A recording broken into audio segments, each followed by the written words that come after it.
Bueno, buenas tardes, buena vesprada. Os damos la bienvenida de nuevo por cuarto día consecutivo. Esta semana ya es el penúltimo día del ciclo de política para tiempos difíciles.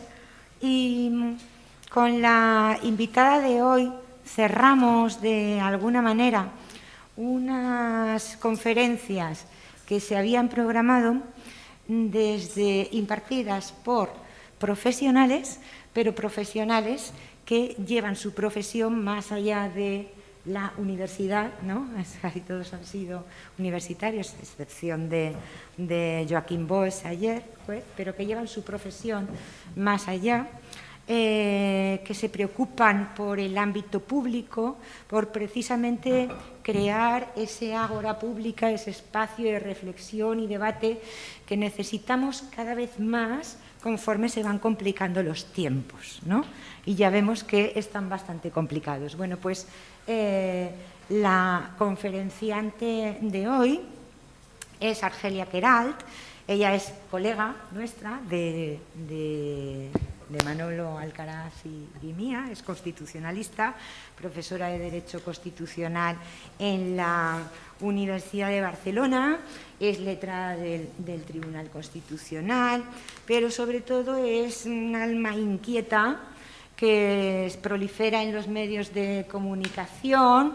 Fundó y fue directora editorial de Agenda Pública, donde escribe, editora en un blog que es ibericone.blog, pero también ha sido tertuliana en la SER. Habitualmente se pueden encontrar tribunas suyas en El País, en fin, tratando de llevar, ¿no?, a la ciudadanía y de fomentar esta necesaria reflexión y debate.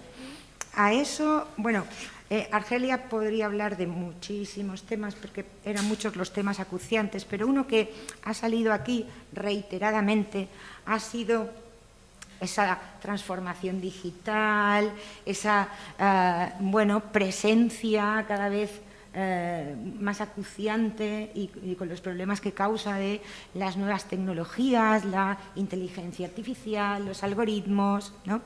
Y, bueno, cómo afecta esto a la Constitución es algo que se ha situado dentro de la agenda, ¿no?, más actual del constitucionalismo, pero también de la política y del gobierno, tanto en Europa, en España y, bueno, en el mundo en general.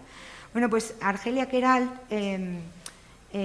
ha formado parte de un grupo de expertos y expertas que se constituyó por parte de la Secretaría de Estado de Digitalización e Inteligencia Artificial del Ministerio de Asuntos Económicos y Transformación Digital, que elaboraron, ese grupo de expertas y expertos, la Carta de Derechos Digitales, que se presentó el 14 de julio de este año pasado, de 2021, que no sabemos si la ciudadanía o a la ciudadanía le ha llegado esa Carta de Derechos Digitales. Creo que poco. Pero precisamente esa Carta de Derechos Digitales ha sido una de las primeras actuaciones del Plan de Recuperación, Transformación y Resiliencia que aprobó la Unión Europea para España, bueno, el presentado por España y aprobado por la Unión Europea justo el día anterior a la presentación de esta Carta de Derechos Digitales, que es como la presentación, la primera acción de ese plan, ¿no?, que constituye una ambiciosa agenda para 2025, con el tope de 2025. En fin, yo creo que no nos podríamos haber traído a alguien que tuviera más adecuación, ¿no?, a este tema que va a abordar ella hoy, que es la Constitución en tiempos digitales. Cuando quieras, Argelia, muchísimas gracias por haber aceptado participar y haberte dejado secuestrar para venir aquí a Alicante, cuando quieras. Bien, buenas tardes a los presentes y a los que estáis... Ay, perdón. Ay, no. Disculpa, te pido disculpas. Ya lo sabéis por otras ocasiones, pero como no tenemos la posibilidad de interactuar, porque no es una plataforma sobre lo que se está retransmitiendo esta conferencia, sino el video streaming de la universidad, se me había olvidado decir, que podéis enviar vuestras preguntas al siguiente correo electrónico: seu.alacant@ua.es. Lo repito, seu.alacant@ua.es. Nos enviéis las preguntas, por favor, un poquito antes, unos minutos antes de las 9. Tenéis de plazo hasta unos minutos antes de las 9, quienes estáis en casa, y las trasladaremos a nuestra ponente. Ahora sí, perdona, Argelia.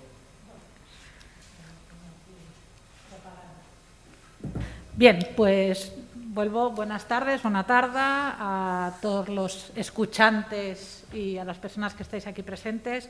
Muchísimas gracias a Mar Esquembre y a Manolo, a quien, por cierto, deseo una pronta recuperación, por esta invitación. La verdad es que es un secuestro un poco exprés, pero por mi parte, porque venir a Alicante y estar solo unas horas para hablar, dormir e irse es una suerte de pecado laico, pero pecado al fin y al cabo, ¿no? Pero en todo caso, la verdad es que se agradecen estos actos, ¿no? Ahora comentábamos el poder hacer algo presencial, aunque sea en grupos pequeños, y romper un poco con estas dinámicas un poco no sé si alienantes, pero sí de separación, ¿no? de convertirnos en seres menos sociales de los que estamos acostumbrados, y por tanto, ya digo, se agradece poder salir de la pantalla un poquito, ¿no? Por tanto, Mar, muchísimas gracias. Además, así nos hemos visto, porque después de bastantes años.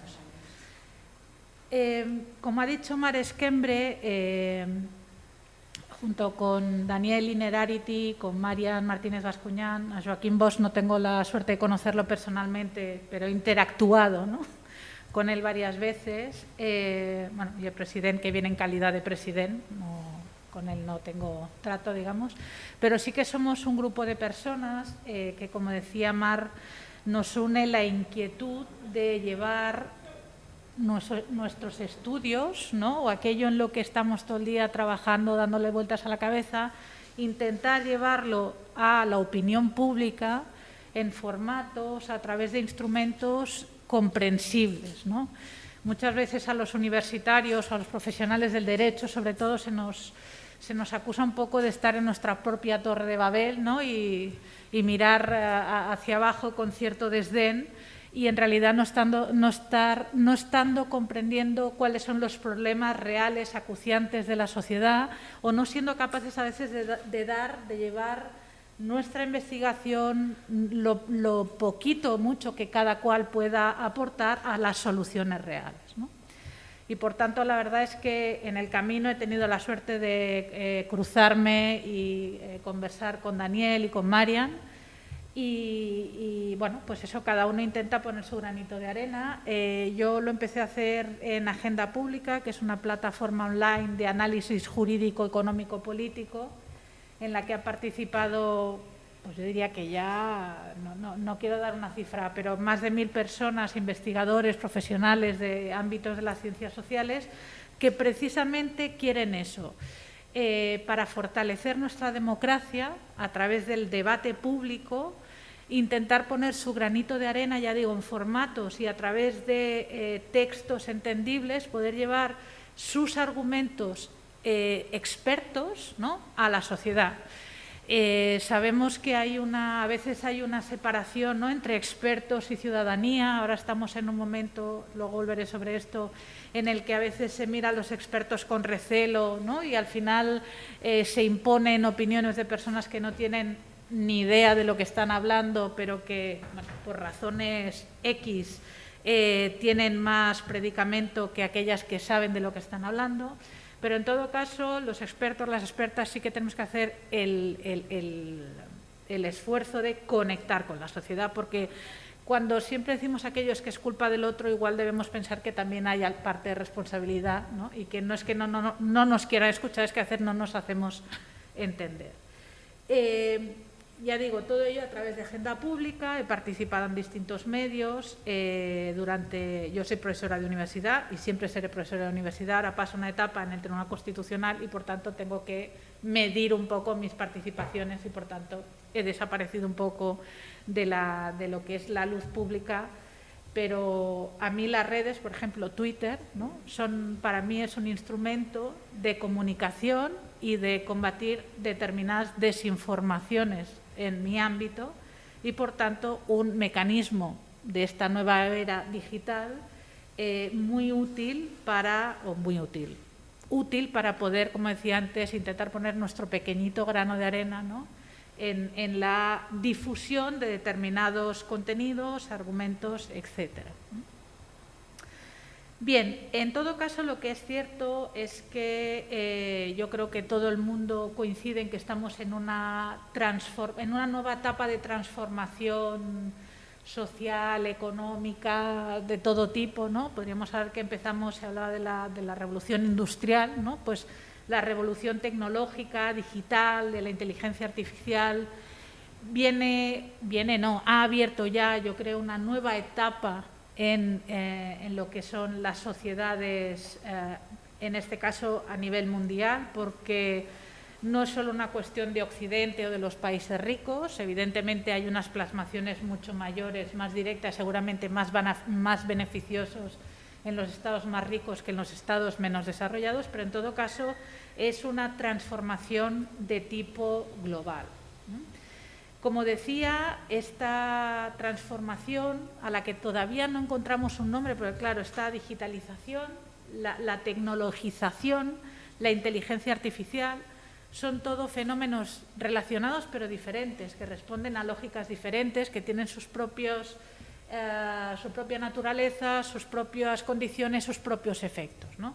Pero bueno, de momento los tratamos a todos un poco de manera conjunta, sobre todo porque son todavía grandes desconocidos para gran parte de la ciudadanía y para gran parte de nuestros representantes públicos, no ya solo políticos, sino a todos los representantes y agentes públicos.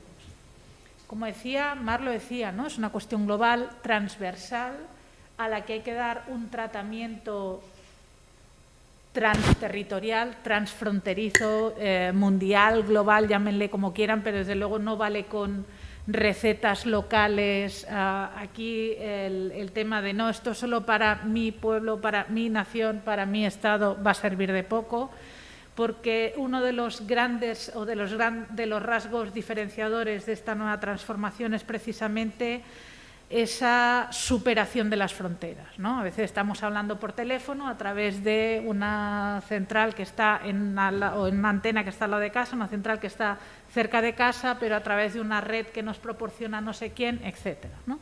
Y ya digo que es uno de los grandes retos que presentan estos nuevos instrumentos o estas nuevas realidades.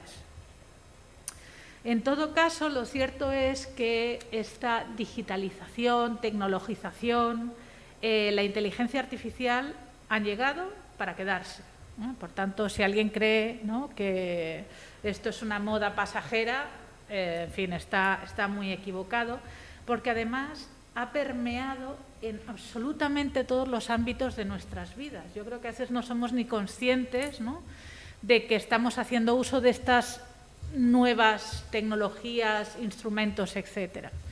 Desde pedir cita al médico, y más ahora en tiempos de COVID, que acercarse a un centro de salud a veces, ¿no?, es poco menos que acercarse a una zona de guerra por el mensaje que nos dan los propios sanitarios, ¿no? Pero tenemos que acceder a través de una determinada plataforma. Queremos viajar y ahora podemos acceder y a comprar nuestro viaje, alquilar, mirar ofertas, tal, a través de la web. Podemos trabajar en remoto, teletrabajar, o incluso hay trabajos que son exclusivamente online, ¿no? Antes hablaba de Agenda Pública. Agenda Pública es una plataforma con 3 trabajadores que funcionan gracias, pues, a un teléfono o a un ordenador. Ese es todo, digamos, el espacio, el instrumento que necesitan. Luego, evidentemente, las personas que colaboran, sin ellas no habría este tipo de proyectos, ¿no? comprar, el súper, la compra, ¿no? Ropa, te puedes comprar lo que te dé la gana a través de Internet. Ocio, películas, ¿no? Ahora estamos muchos y muchas enganchados, ya no vemos la tele convencional. No sé si los nietos, hijos, muchos no ven la televisión, ¿no? Bueno, yo, por ejemplo, la televisión convencional ya hace mucho tiempo que no la veo. Y se comunican con el mundo a través de las plataformas de series. Ya son una cosa muy convencional para ellos, pero a través del YouTube, de ir buscando sus contenidos específicos, etcétera. Por tanto, además, es una manera totalmente diferente de entender el mundo. Porque antes teníamos unos referentes compartidos, nos gustaban más o menos, pero eran unos referentes compartidos por todos y por todas, ¿no? Por toda la ciudadanía más o menos. Compartidos no me refiero ideológicamente, sino en el espacio, ¿no? Pues tú ponías la tele y había una serie de canales y había esos canales. Luego el tema de las parabólicas, etcétera, incorporó, ¿no? Pero con las plataformas esto ya cambia radicalmente y ahora, ya digo, los más jóvenes, bueno, pues se comunican y ven el mundo a través de, por ejemplo, YouTube, ¿no? Que es una plataforma directamente pensado pero para estas franjas de edad sobre todo, ¿no? Por tanto, ya digo que incluso los referentes cambian generacionalmente de manera radical. Tenemos acceso al conocimiento. Hoy, sí, en fin, me permiten, ¿no? Están asistiendo desde sus casas a una conferencia, una cosa que incluso hace 2 años hubiera sido muy extraña, ¿no? Es decir, hacer un acto online era una cosa raruna, ¿no? Y ahora igual nos estamos pasando, pero bueno, en todo caso ofrece posibilidad de que mucha gente acceda a una serie de contenidos que en otras circunstancias o de otra manera no podría acceder, ¿no? La universidad es un ejemplo que puede ser pro y contra, ¿no? Todos los contenidos online que existen a nivel de conocimiento universitario. Por supuesto, el tema de las plataformas, que saben que es complejísimo, me refiero a las plataformas, laborales, ¿no? Los Deliveroo, los Amazon, todo este tipo de plataformas de trabajo, ¿no? Que empiezan a ser un sector muy importante en nuestras economías. Pero fíjense, también utilizamos Internet para relacionarnos con la administración, ¿no? Para pagar los impuestos, para resolver determinados problemas, ¿no? Para pagar multas, para resolver para el padrón municipal, resolver determinadas cuestiones del censo, seguridad social, etcétera. Además, con la pandemia todo esto se ha acelerado de manera brutal, ¿no? Se ha acelerado muchísimo. Pero es que en algunos países ya se está tomando, por ejemplo, la justicia ha estado tomando determinadas decisiones a través de la inteligencia artificial, ¿no? O está probando mecanismos para, por ejemplo, que las admisiones en asuntos más o menos claros, ¿no? Las tome un algoritmo, ¿no? Una fórmula. Al final, el algoritmo es una fórmula matemática, ¿no? Se ponen todos los elementos del caso y el algoritmo acaba decidiendo, tomando la decisión en vez de la persona. Luego son fiscalizadas, son controladas estas decisiones, pero estamos llegando al punto en que en la justicia se están tomando decisiones a través de estos mecanismos, ¿no? Estoy segura que en breve cuestiones tipo anecas de acreditación, becas, subsidios, todo este tipo de cosas, de hecho yo creo que ya se está haciendo, ¿no? Es decir, quien comprueba que se cumplen los requisitos es una maquinita, ¿no?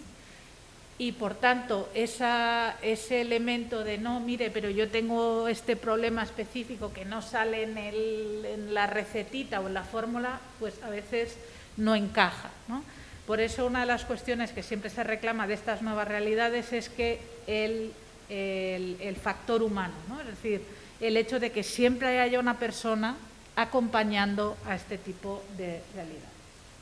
En todo caso, como ven, son toda una serie de cuestiones, y estos son solo un ejemplo. La medicina también está protagonizada cada vez más por estas realidades. Supone toda una serie de retos a nivel constitucional, a nivel jurídico, ¿no? Porque, claro, fíjense, nuestro ordenamiento, nuestras normas, nuestro sistema de normas, nuestra Constitución, responde a unos esquemas que fueron pensados hace 250 años. Y todavía mantenemos los mismos esquemas. Las bases del esquema son exactamente los mismos. Y no digo que sea algo malo, pero las bases son las mismas. El Estado de Derecho, ¿no? El imperio de la ley, el que todo el mundo es igual ante la ley, el control por parte de del Poder Judicial, de los órganos judiciales, de los excesos, en su caso, ¿no? de la administración, del Gobierno de la Administración Pública, el reconocimiento de una serie de derechos y libertades. Todo esto viene, ya digo, de hace aproximadamente unos 250 años y sigue siendo el modelo clásico que mantenemos. Este modelo que tiene que pervivir, pero se tiene que adoptar, porque si no va a acabar, es decir, ya se producen fricciones entre las nuevas realidades y aquella estructura. Si no somos suficientemente hábiles, rápidos y hábiles, y ahora les explicaré por qué, en el reconocimiento de estas nuevas realidades y las incorporamos, ¿no?, en lo que es el marco jurídico, nos quedaremos atrás y esto al final supondrá que la ciudadanía se quedará sin instrumentos de defensa de sus derechos ante lo digital, ante lo tecnológico. Fíjense, el Estado de Derecho, ¿no?, cuando hablamos de Estado de Derecho, cuando hablamos de Constitución, que a veces parece un palabra, ¿no?, o una cosa muy inalcanzable, intocable, parece, ¿no? En España lo de tocar la Constitución, en fin, se está convirtiendo casi en un mito ya. Pero en todo caso la Constitución al final no es más ni menos, pero el pacto, ¿no?, social, el pacto de convivencia que decide darse una determinada comunidad política, en este caso españoles y españoles, y que además ha de servir de instrumento de integración entre todas estas personas, es decir, ese pacto recoge aquellos elementos que definen mayoritariamente aquella sociedad, aquella comunidad política, y además incorpora aquellos elementos a través de los que esta ciudadanía quiere, ¿no?, quiere relacionarse con los poderes públicos, que son básicamente los derechos fundamentales. Es decir, cuando se establecen una serie de derechos en un sistema, lo que se está diciendo es que ese ámbito de ejercicio de un determinado derecho de la ciudadanía, uno, deberá ser respetado por los poderes públicos. Dos, a veces los poderes públicos deberán actuar para que ese derecho se pueda ejercer. Por tanto, al final los derechos son el vehículo de relación, de protección y relación de la ciudadanía con los poderes públicos, con todos, ¿no? ¿Qué pasa? Si estos derechos no se actualizan y no hacen frente a estas nuevas realidades, a las nuevas maneras de ejercer el poder público, acabarán por no ser útiles. Pero es que hay otro elemento muy importante que ya se viene produciendo desde hace mucho tiempo, pero que ahora con la tecnologización o la digitalización es clarísimo. Las constituciones, el Estado de Derecho está pensado, insisto, sobre todo para la relación, para preservar el espacio de libertad, el espacio soberano de la ciudadanía respecto del poder público.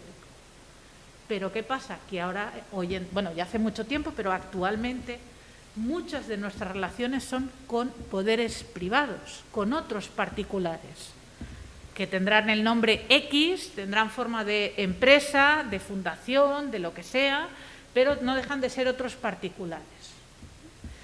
Y entonces, claro, esa configuración, digamos, de los derechos vertical, no me gusta porque no hay jerarquía, pero para entendernos, de la ciudadanía, ¿no?, al poder público. No, mire, usted va a ejercer mi poder soberano con estas reglas, respetando estas reglas, no están pensadas en lo horizontal.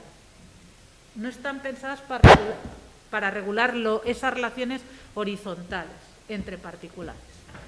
Y esto genera, como veremos luego, muchos problemas a la hora de determinar cómo se gestionan esos derechos, cómo se protegen, qué ámbito tienen esos derechos, ya digo, en el ámbito de las relaciones entre particulares. Porque claro, cuando hablamos de Google, de Facebook, de Twitter, de todas estas plataformas, estamos hablando de plataformas, es decir, de entes privados, de otros particulares.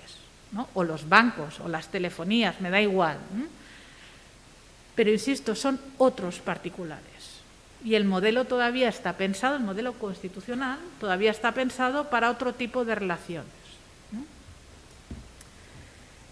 En todo caso, no quiero dejar ahora aquí una imagen negativa sobre la digitalización, porque lo cierto es que supone grandes avances, puede mejorar mucho la vida, hacérnosla mucho más cómoda, incluso llevándolo a mi terreno en lo que es Estado democrático, en lo que es la democratización, incluso el Estado social, ¿no? Porque ya saben que España, la Constitución dice que España es un Estado de derecho, social y democrático, ¿no? Por tanto, respetamos esta estructura de principio de legalidad, igualdad, etcétera. Además, hay participación política y queremos tender hacia la igualdad efectiva entre todas las personas que forman parte de esta comunidad política. El Estado democrático, uno de sus pilares es el pluralismo, la diversidad de ideas, ¿no? Y la convivencia, que esta es una parte que no sé si habrá salido en los días anteriores, ¿no? Pero el saber convivir con el que piensa diferente nos está costando un poco últimamente, ¿no? Pero en todo caso, este pluralismo es absolutamente indispensable, necesario para poder hablar de Estado democrático. Sin pluralismo político, social, cultural, laboral, lo que quieran, no hay propiamente una democracia. Es decir, si yo no puedo contraponer mis ideas a las de otros, si no puedo aprender para mejorar mis argumentos o que el otro que el otro me convenza, no hay democracia posible. De ahí la gran importancia que tienen los derechos de expresión, la libertad de expresión, la libertad de información, los mecanismos también de participación laboral, es decir, los derechos de los trabajadores, ¿no? De sindicación, de huelga, etcétera, que al final son manifestaciones en el ámbito laboral de estos grandes derechos de expresión e información, la educación, porque sin una buena educación es después difícil, ¿no? Poder defender las propias ideas, construir los propios argumentos y contraargumentar. Y cuando digo educación no me estoy refiriendo a tener un título universitario, sino a conocer las bases, ¿no? De lo que es el conocimiento, ¿no? Pues saber escribir bien, leer bien, que parece que estoy diciendo obviedades, pero quizá porque tengo hijos pequeños en edad escolar y soy profesora universitaria, sé que esto tampoco es algo que debamos dar todos por sentado. O bueno, viendo la televisión la actuación de algunos de nuestros representantes públicos, ¿no? Pero en todo caso, esa educación va a dar luego juego para que puedan ejercerse más responsablemente, no siempre, es decir, mayor educación no quiere decir, no mayor, sino mejor educación no quiere decir mayor responsabilidad en el ejercicio de los derechos, como es obvio, pero sí que son instrumentos que van a mejorar esa capacitación democrática de la ciudadanía. En todo caso, estos derechos de expresión e información, que tienen una función institucional importantísima porque vehiculan, ¿no? Esa pluralidad, ¿no? Tiene una función institucional muy rápida. Les estoy dando una clase de derecho constitucional, pero ahora verán por qué, muy, muy rápida. Y luego hay otro elemento en el Estado democrático que son los partidos políticos, ¿no? Los nuestros son sistemas democráticos basados en la representación, ¿no? De los partidos políticos, tanto de nuestras ideas como después, en el ámbito parlamentario, como representantes del pueblo, de la ciudadanía. Porque además así lo dice la Constitución, son el vehículo, ¿no? De esa participación, de ese pluralismo, etc. Pues bien, lo digital, la digitalización, la tecnologización puede aportar grandes mejoras y puede ser un instrumento de profundización democrática muy importante. Hemos observado, por ejemplo, cómo, ¿no? en Bielorrusia, en Ucrania ahora ya la cosa está un poco más fría, digamos, porque no están para mucha manifestación. Todos los movimientos en favor de los derechos de la mujer, ¿no? Los Me Too, bueno, en fin, incluso en la Revolución Árabe, cómo salieron las mujeres, etcétera, y cómo muchas de esas manifestaciones, muchas de esas expresiones de la opinión pública se han generado, se han movido a través de las redes sociales. Es decir, aunque hayan acabado en una manifestación en la calle, ese movimiento no se ha hecho a través de convocatorias, de sindicatos, es decir, las convocatorias más clásicas, ¿no?, a una manifestación, sino que muchas veces se han hecho a través de las redes, de canales de Telegram, de WhatsApp, de grupos, etcétera, a través de las redes sociales, ¿no?, Twitter, Facebook, y han facilitado esos movimientos de protesta, ¿no?, y sobre todo, y muy importante, que hayan salido de los ámbitos propios de cada territorio. Es decir, ese carácter transfronterizo, ahora que antes no me salía, ese carácter transfronterizo, ¿no?, que tienen estas redes permite también que sepamos qué es lo que está pasando en otros lugares y que lo sepamos al momento. Es cierto que a veces el exceso de supuesta o de información no es bueno, porque claro, tenemos que tener la capacidad también de saber qué es verdad, qué no es verdad y ordenar, ¿no? Porque a veces, claro, que es un problema que también tienen las sociedades actuales, que recibimos mucha información y eso al final lo que acaba es bloqueándonos y no permitiéndonos pensar, ¿no? Pero de ahí se puede sacar, como decía, esa labor de mejora democrática en el sentido de favorecer los movimientos de personas que en otros momentos igual no habían podido salir. Fíjense ahora mismo Afganistán, esas 5, 7, 10 mujeres que muchos días se manifiestan. Esas mujeres seguramente, y perdónenme que me ponga tan seria, pero es así, no son asesinadas al cabo de 10 minutos porque hay un teléfono grabándolas y esas imágenes salen inmediatamente y dan la vuelta al mundo. Eso no quiere decir que luego las tengan sometidas a presiones, etcétera. Pero eso también ha hecho, ¿no?, después del destrozo que hemos hecho como comunidad internacional en Afganistán, que la situación de esas personas, aunque sean unos minutos, aunque sea, ¿no?, un ratito del día, pero pueda transmitirse. Por tanto, ya digo que es una manera, ¿no?, en este caso, de luchar contra la opresión y de pedir democracia.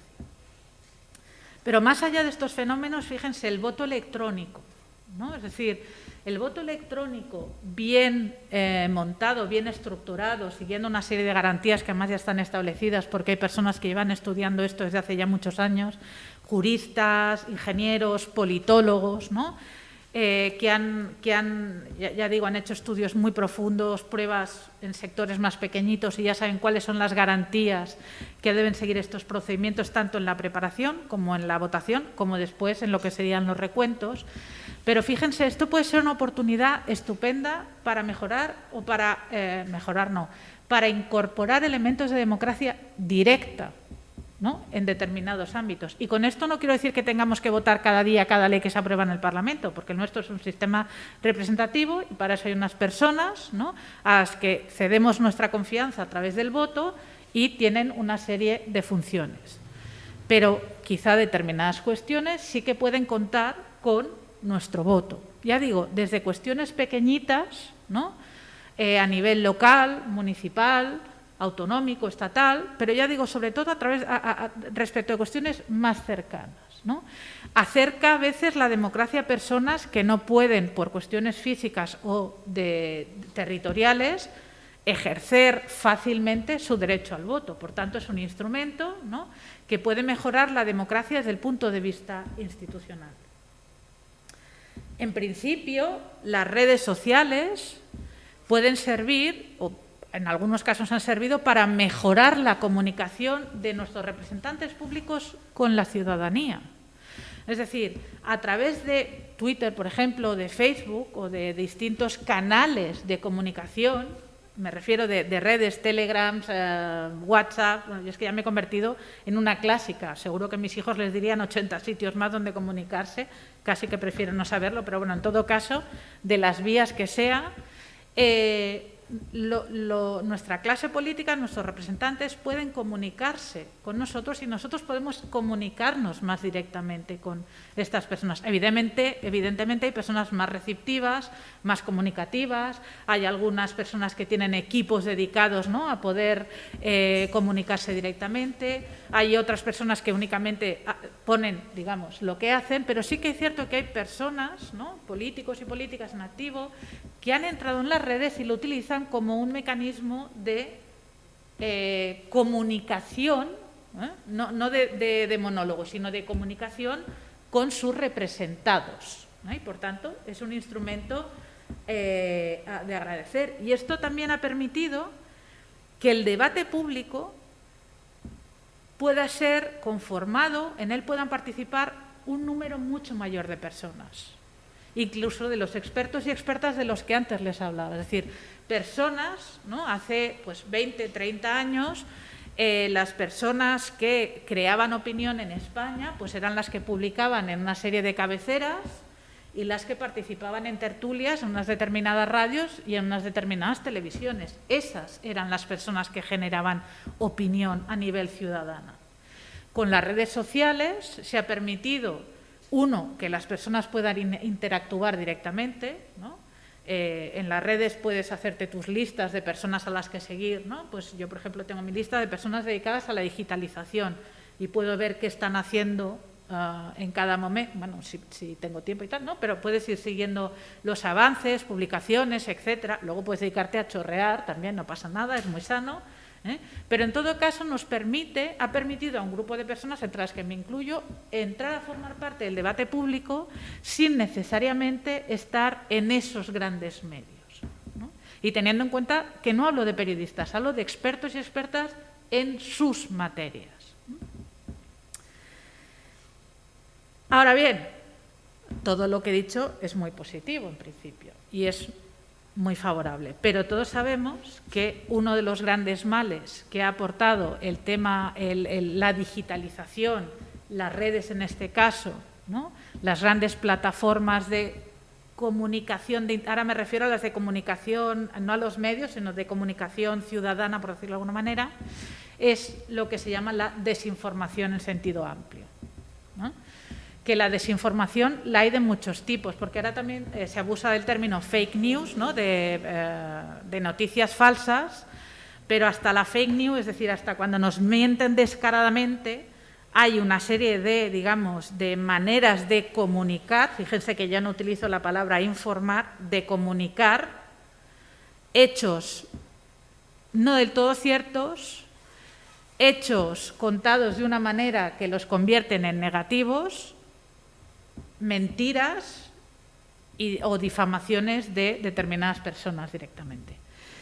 Pero fíjense, esto no es necesariamente culpa de las redes en sí, sino uno de los usuarios, que tenemos que ser responsables. Los medios de comunicación tampoco ayudan. Por ejemplo, yo soy jurista y por tanto me fijo, ¿no?, en lo mío.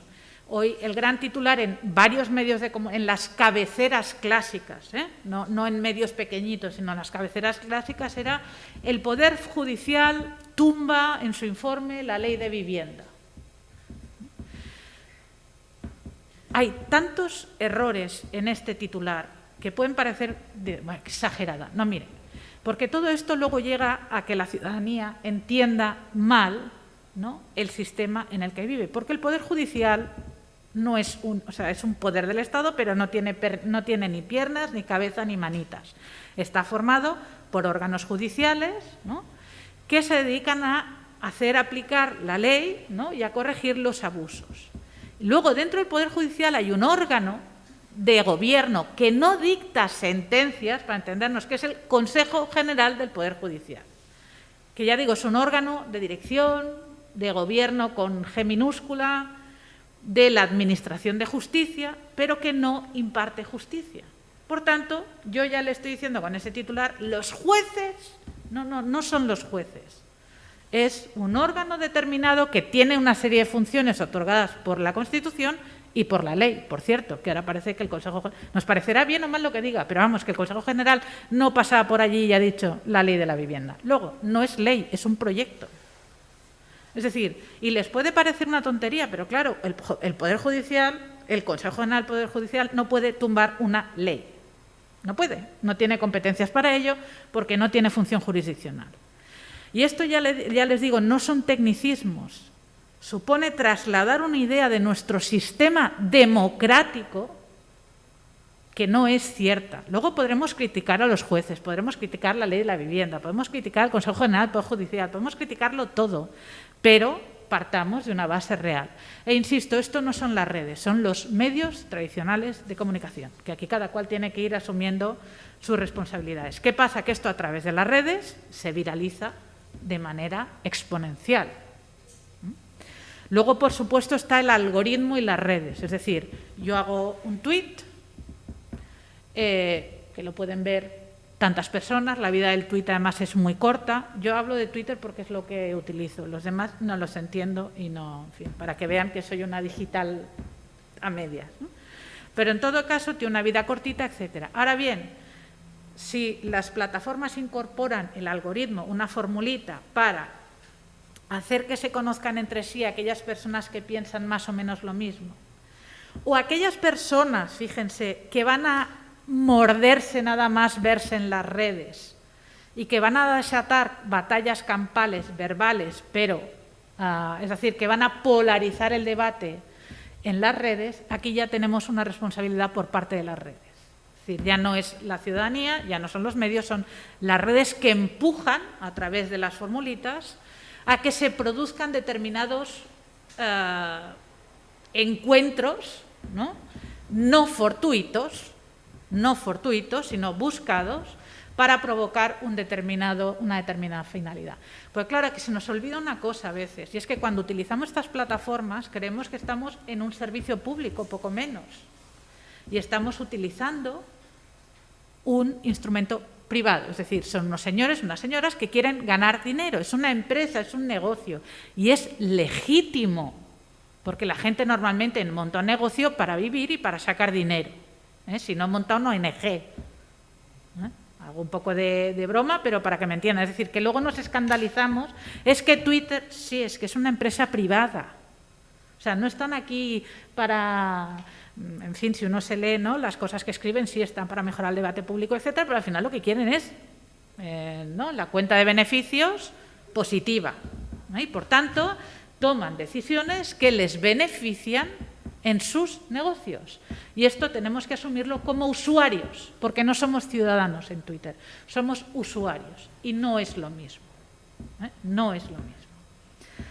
Es cierto que estas redes, además, también las utilizan a veces desde instituciones públicas y privadas, empresas, gobiernos, etcétera, para montar campañas que pueden ser para apoyar a determinados sectores ideológicos, políticos, empresariales, grupos de interés, o para desmontarlos, aniquilarlos, o digan como quieran. Es decir, a través de estas redes se puede llegar, y ha pasado, a manipular unas elecciones. Y aquí aquí ya estamos en un problema muy grave del sistema democrático. Es decir, la voluntad ciudadana se ve alterada por una maquinaria creada para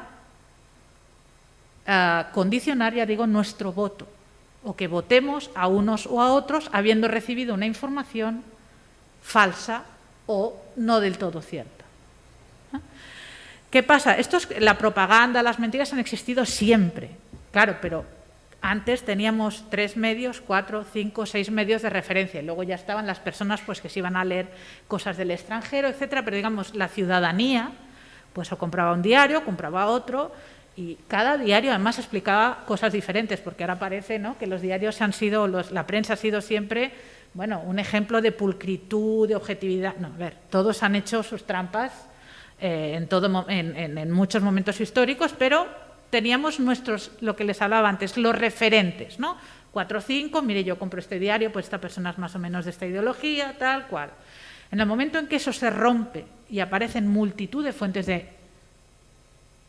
provisión de contenidos, es que no quiero utilizar la palabra información, pero provisión de contenidos, se rompe este monopolio, los referentes caen, Es cierto que las grandes cabeceras todavía tienen mucho tirón, porque aquí hay otra cuestión y es que se dice que los medios, ¿no?, que la gente ya nos informa a través de los medios y que a la gente le mola el morbillo y tal. Si nos vamos a los magníficos informes que hace, por ejemplo, el Instituto Reuters de Oxford, hacen muchos estudios, son periodistas, es decir, que se dedican a qué le está pasando al periodismo hoy en día, ¿no? Lo que nos dice es que la gran mayoría de la ciudadanía quiere un periodismo objetivo y neutral. La gran parte, evidentemente hay nichos de población, ¿no?, que le va a la marcha y la polarización, etcétera, pero la gran parte de la población quiere un periodismo tranquilo, neutro, que no se posicione excesivamente, ¿no? Es decir, a todos nos gusta pues leer tal porque sabemos que cojea, pero ya cuando cojea mucho no nos suele gustar, ¿no? Y todo esto está con datos, es decir, que tampoco es cierto que la ciudadanía pase de la información veraz o que la ciudadanía no quiera unos, sobre todo los públicos, ¿no?, unos medios más neutrales. Y neutrales no me refiero a que no se metan en... pero que hagan periodismo preguntando, investigando. No sé, yo por ejemplo me tiene ahora muy absolutamente maravillada el caso de Boris Johnson, ¿no?, que parece, vamos, una película de enredos. Yo tengo la suerte de entender el inglés y entonces voy siguiendo a un periodista además que hace unas crónicas de 2 o 3 minutos en los telediarios de la BBC, como ahora todo está en las redes. Bueno, es maravilloso. Reparte en todas las direcciones. O sea, es decir, que no se casa con nadie, pero bueno, pues te quedas, cuál es el problema, cuáles son las visiones, cuál está, cuál no sé cuántos, ¿no? Y eso es informar. Eso es informar. En todo caso, como decía, el problema está en cuando esos se logran, ¿no?, pues las granjas de bots, ¿no?, rusos, que es cierto, no es que los rusos sean malos malísimos, sino, pero que pueden serlo, o no, en fin, pero el tema de las granjas de bots es cierta. Han manipulado el voto en distintas elecciones, algunas tan importantes, ¿no?, en países que parecen tan absolutamente infranqueables como Estados Unidos, pero estas campañas orquestadas sí que son un problema para la democracia, ¿no? De hecho, una institución que nos sonará muy poco a estar relacionada con estos temas, como es la OTAN, ¿no?, que todavía cuando hablamos de OTAN nos imaginamos ejércitos, tanques y armas. Ahora, una de las grandes misiones de la OTAN es precisamente encontrar los instrumentos para frenar este tipo de ciberataques a la democracia. Y si nosotros vamos a los papeles que hacen las organizaciones internacionales, las institucionales, me refiero, una de las grandes preocupaciones es cómo todo este engranaje tecnológico, que como digo tiene muchas ventajas para la democratización y para profundizar en elementos democráticos, se puede volver en un instrumento para cargarse la democracia, ¿no? Y pues ver, además es que hay una gráfica de unos académicos que han hecho y el incremento de papeles que se han hecho es brutal, ¿no? En los últimos 10 años la gráfica, yo que no entiendo las gráficas, esta es muy clarita porque sube muchísimo, ¿no?, en comparación con años anteriores. En todo caso, ya sabemos también el uso abusivo de las redes, ¿no?, de esos trolls o las personas anónimas que se presentan, insultan. Por ejemplo, la violencia contra las mujeres, pues las redes se ha convertido en el nuevo campo, ¿no?, de juego de los machistas violentos, ¿no? Los ciberataques, la ciberviolencia a las mujeres.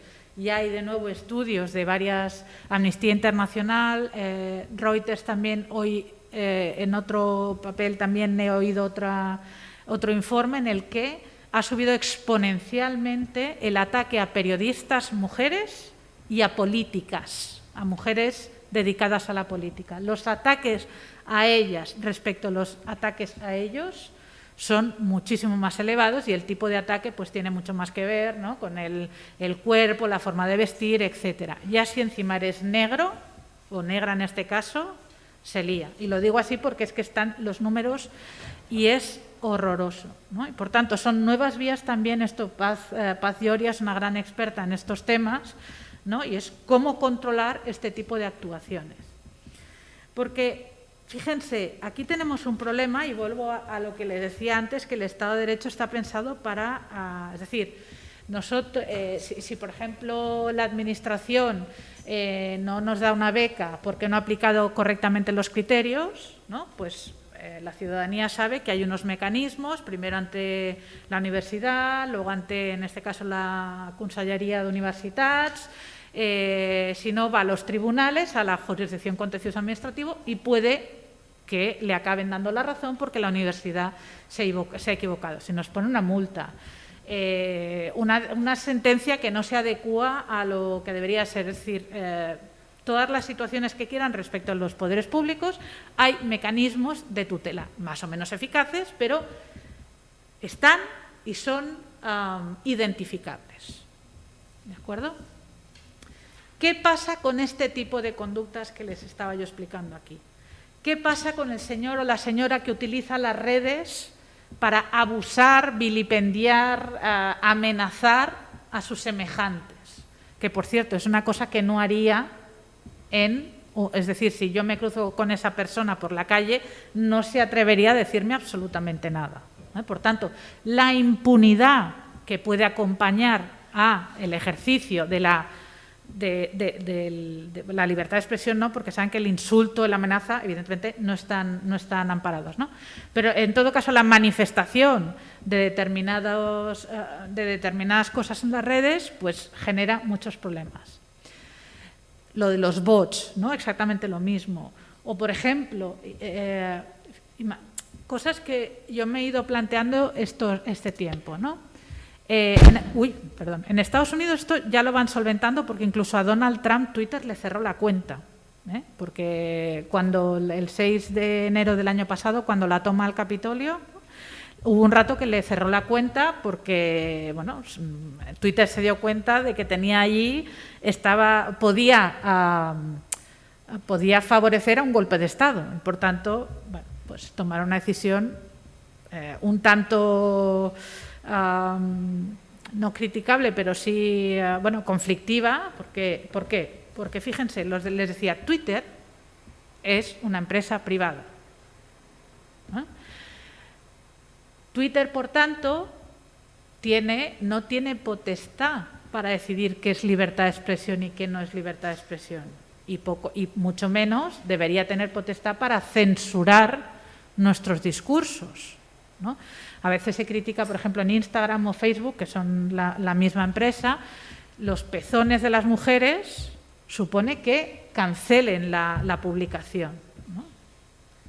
Bueno, pues, en fin, es libertad, bueno, podría ser en su caso pornografía, pero también puede ser libertad artística, libertad, ¿no?, propia imagen, etcétera.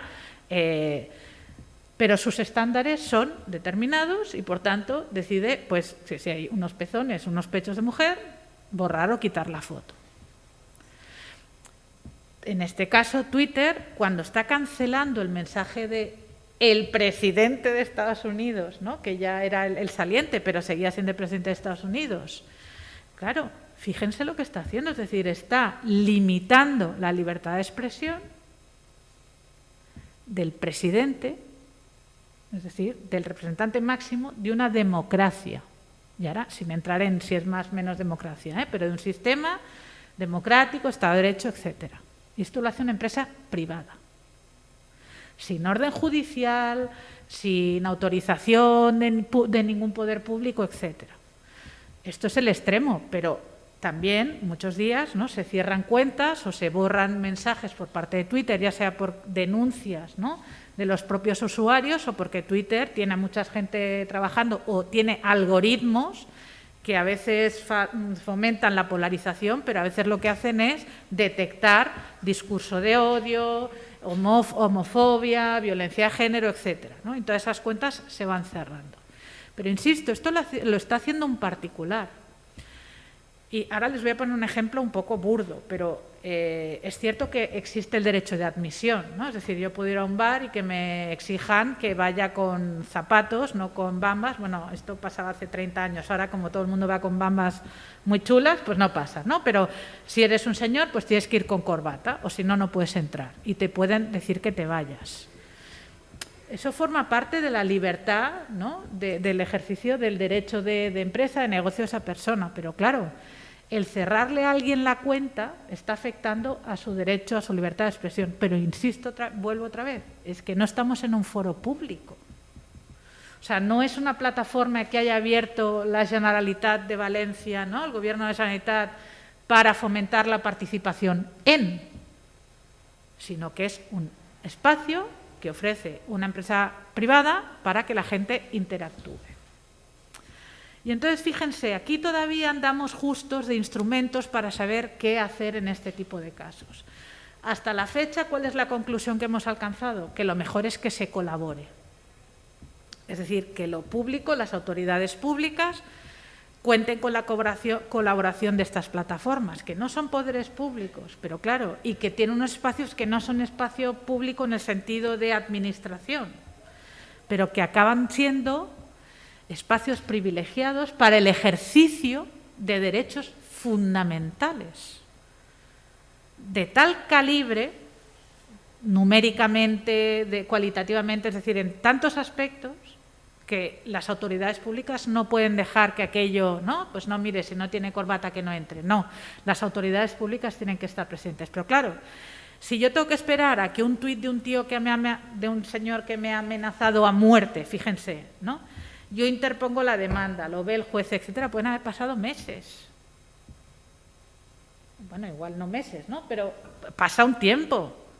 En cambio, Twitter hace así y borra el mensaje y le borra la cuenta al sujeto. Entonces, incluso una cuestión de inmediatez en la reacción, es mucho más fácil que las empresas estén colaborando, ¿no?, que estén fuera. Ahora bien, los parámetros de control. Aquí tenemos un problema. ¿Son los de la empresa o son los derechos, es decir, los derechos fundamentales de las personas con el alcance que se le da en la esfera pública? Es decir, ¿es la libertad de expresión reconocida por la Constitución, la jurisprudencia del Tribunal Constitucional, del Tribunal Europeo de Derechos Humanos? ¿O es la libertad de expresión que permite Twitter, que puede ser más estrecha? ¿No? Pues eso, no quiero pezones. O determinadas expresiones que pueden ser muy ofensivas, pero que en el ámbito público fuera de las redes sería libertad de expresión. Entonces, lo que hay que lograr es establecer parámetros comunes que tienen que ser esos derechos y no permitir, ¿no?, o aceptar e involucrar y asumir que eso es un espacio público y, por tanto, articularlo como tal, pero esto también tendrá que dar ventajas a estas empresas, porque, claro, las empresas dirán, bueno, sí, espacio público, pero esto lo estoy financiando yo, es idea mía, lo he creado yo, etcétera, ¿no?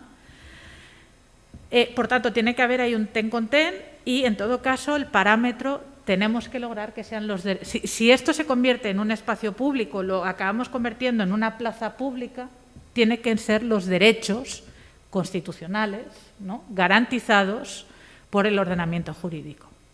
Y por eso decía, pero la Constitución y el ordenamiento jurídico tienen que plasmar la realidad digital y, sobre todo, la Constitución. Porque lo que está en la Constitución vincula a cualquier poder público y, evidentemente, y a los particulares. Y, evidentemente, no hay que ir hasta la última coma y cuando usted envíe un tuit diciendo, sino simplemente mencionar la realidad digital, es decir, mencionar que igual que hay que incorporar la paridad de género en la Constitución o la transformación, el cambio climático, no, la crisis, ¿no?, la crisis climática, energética, etcétera, están constitucionalizados, la realidad digital tecnológica también, ¿no? Y eso es lo que se ha pretendido con la Carta, y ya acabo, esto es lo que se ha pretendido dar un pasito, porque evidentemente, no quiero dejarles con la idea de que no hay nada regulado, hay mucha regulación sobre materia digital, tecnológica y inteligencia artificial. Es decir, tanto a nivel europeo como nacional, internacional, tenemos una ley de protección de datos, ley de protección de datos y garantías de derechos digitales, es decir, que hay normativa, la ley de telecomunicaciones, es decir, que hay un cuerpo normativo importante. Pero cada sector, digamos, va tapando un poco, ¿no?, sus escapes de agua.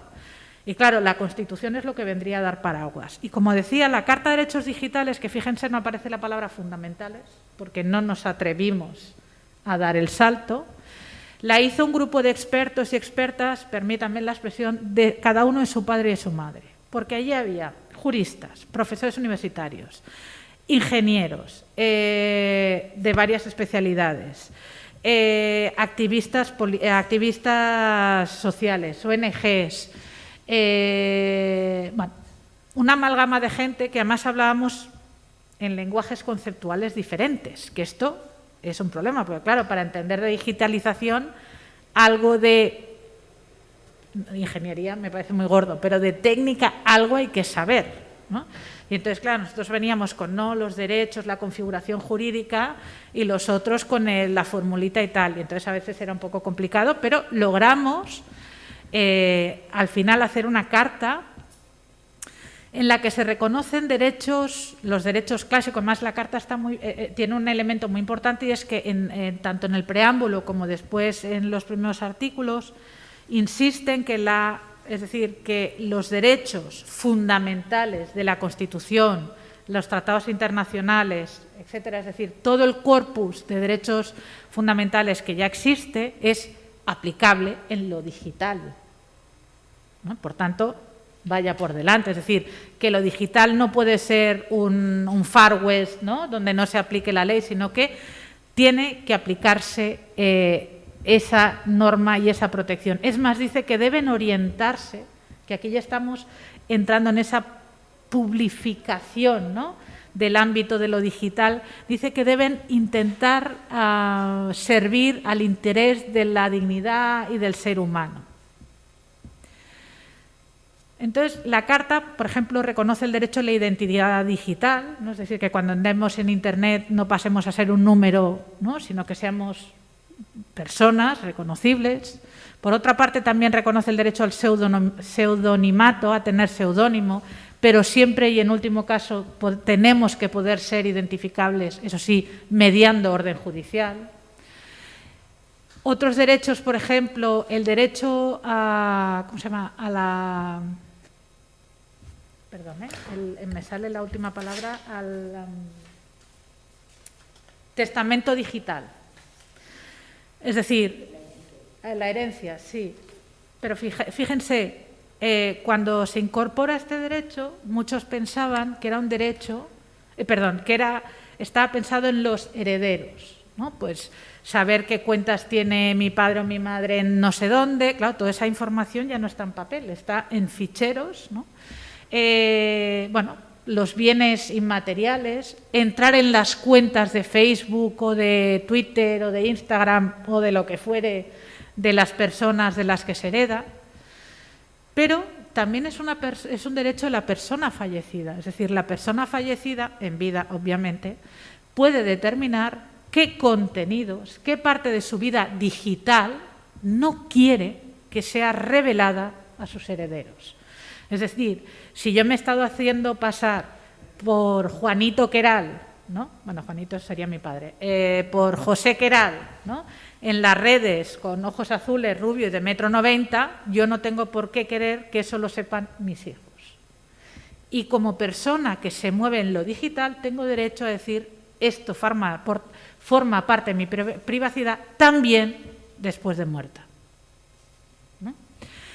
La Carta se preocupa de temas, y esto es importante, de libertad de expresión, etcétera, pero una cosa, y ya, porque quiero ir otra vez al inicio, el tema de la desigualdad y la discriminación. Porque claro, aquí estamos dando por sentado, ¿no?, o yo estoy dando por sentado que todo el mundo tiene acceso a Internet, que por cierto se reconoce como derecho en la Carta, el acceso a Internet. Que todo el mundo tiene derecho a Internet y que todo el mundo tiene acceso y que todo el mundo sabe acceder. Claro, no es cierto. ¿no? Y ahora estos días se están haciendo eco los medios de comunicación que han descubierto un nuevo filón, ¿no?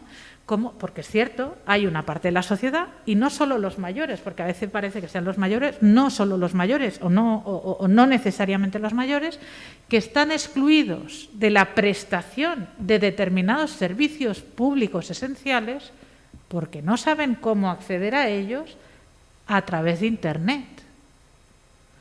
Y es que llegará un momento en que algunas personas quedarán excluidas del ejercicio de derechos fundamentales porque no podrán acceder a través de las plataformas, ¿no? Yo no puedo ir al colegio si no me matriculo en el colegio. Si yo no recibo la información, que además, insisto, con la COVID todo se ha digitalizado, ¿no? De nuevo, aquí mi experiencia como madre, yo no he visto ni uno de los institutos a los que he apuntado, bueno, perdón, sí, a uno sí, pero de los institutos a los que podía optar mi hijo, ¿no? Yo he ido a visitar uno de los 3 o 4 que había porque no había visitas, ¿no? Y todo era digital. Si tú tienes una familia, uno que no tiene ordenador o tiene un móvil, vale, pero después no sabe encontrar las fechas, no sabe cómo, bueno, pues ponerse en un Zoom, no sabe rellenar los formularios que les puedo asegurar que están hechos con muy mala, vamos a dejarlo en muy mala baba, ¿eh? Sobre todo si son familias con necesidades especiales, educativas, ya sea por cuestiones económicas, por enfermedades, lo que sea. Esas personas, el derecho a la educación es un derecho fundamental. Están viendo privado un acceso en igualdad de condiciones al ejercicio de un derecho fundamental. Por tanto, eso es importantísimo. Y este tipo de cuestiones quedan plasmadas en esta Carta de Derechos, ¿eh? La igualdad en el acceso, la protección de los grupos vulnerables, mayores, extranjeros, menores, que es un drama lo de los menores y las redes, y el tema de la alfabetización digital, que no es solo saber conectarse a Internet para entendernos, sino que es saber cuáles son nuestros derechos, cuáles son nuestras responsabilidades y cómo defendernos. Por tanto, todo eso, tirando de la dignidad a la humana, que es la base de nuestros derechos según la Constitución, pero incorporando esa nueva perspectiva, ¿no?, que debe tener el ordenamiento jurídico, y ya digo, el pacto social, que no puede dar la espalda a una nueva realidad en la que desarrollamos gran parte de la vida, porque si dijera, no, mires que Internet es para que los niños jueguen a la Play, pues evidentemente no tiene ninguna relevancia. Pero todos somos conscientes, y ahora he puesto un escenario, ¿no?, de cómo la tecnología está condicionando o favoreciendo, en muchos casos, el acceso a lo público, a lo privado, pero también a lo público. Eso hace, desde mi punto de vista, necesario que sea reconocido en la Constitución. Pero para otro día ya dejamos la posibilidad de reformar nuestra Constitución. Muchas gracias.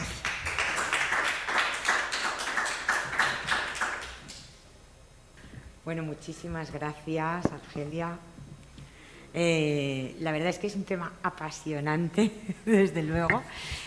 Damos paso a intervenciones, preguntas desde el público. Sí, pido a quienes habléis desde el público que os acerquéis bien el micrófono para que así os puedan escuchar desde casa. Hola, buenas tardes. Gracias por la intervención. Hay una segunda parte, la que ha dicho, que es adecuar, la Constitución, pues adecuarla a las nuevas plataformas, redes sociales que hay hoy en día. Entonces, ha puesto el ejemplo de lo que pasó en Estados Unidos. Entonces, yo temo que lo mismo que pasó en Estados Unidos, que las plataformas movilizaron con un interés de incitación a la ciudadanía, entonces eso fue un asalto a un poder, puede llegar el caso de que en las elecciones que hay en un país se movilice la ciudadanía para que para que no sea objetivo y neutral la ciudadanía y sea por intereses de bien sea plataformas o grupos o vamos a llamarle. Entonces, eso es lo que temo, que si hay que hacer unos, lo miro cuando se vota, una regularización o normativa para que haya unos filtros, no sé si hay en las redes unos filtros que el poder legislativo es político, yo no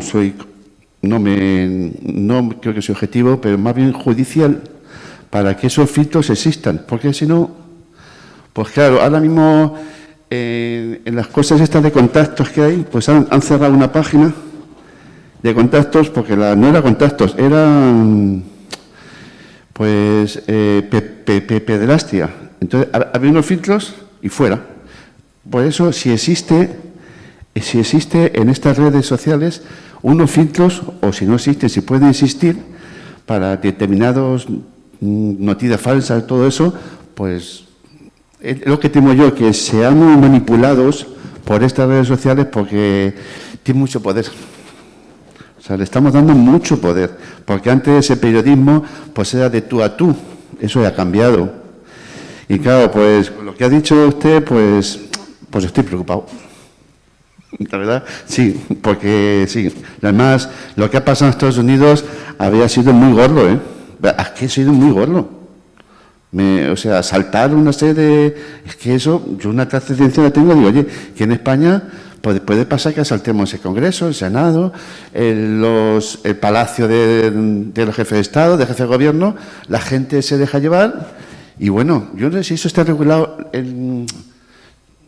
¿Sabe lo que pasó cuando pusieron el atentado aquí en España del tren en Madrid? Que, pues, bueno, el jefe de la oposición, que era Rubalcaba, movilizó, y bueno, la gente estaba eufórica y, bueno, y cuando la gente está eufórica es capaz de todo. Gracias. Vale. A ver, los filtros existen. Lo que pasa es que efectivamente hay que ver cómo funcionan esos filtros y hasta qué punto tienen que haber esos filtros. Porque aquí hay una cuestión que debemos asumir todos. Antes he dicho que éramos usuarios, ¿no?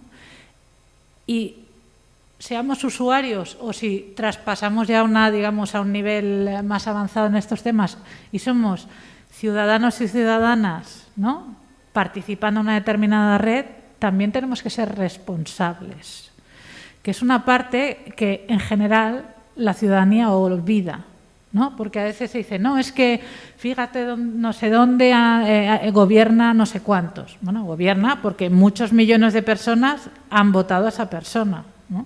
Y a ver, se puede engañar a una persona, a dos, a unas cuantas, pero a millones de personas, hombre, ¿no? O sea, que a veces la democracia pues tiene eso, que puede ganar personas que nos gusten poco o nada, ¿no? Y entonces puede deberse a la debilidad democrática del propio sistema en el sentido no de que gane uno u otro, porque eso, sino de hacer entender, y ahora me estoy refiriendo a Órbanes, etcétera, Bolsonaro, es decir, a personas antisistema, porque esos son los auténticos antisistema, es decir, personas que no creen en la democracia, ganan las elecciones en sistemas democráticos. Y eso es porque el sistema no lo está haciendo bien. Porque si a la ciudadanía el sistema le da respuestas, no va a huir a otro tipo de respuestas. Pero eso, con redes o sin redes. Con las redes sociales, es decir, nosotros también tenemos que ser capaces de discernir un poco qué puede ser verdad y qué no, ¿no? Y ya decía, antes le decía a los trabajos estos de este instituto de Oxford, ¿no?, que dicen que en general la gente quiere seguir, es decir, se sigue informando, sí, a través de las redes, etcétera, pero sigue queriendo una información sosegada, rigurosa, etcétera, ¿no? Y los que quieren ruido son los menos.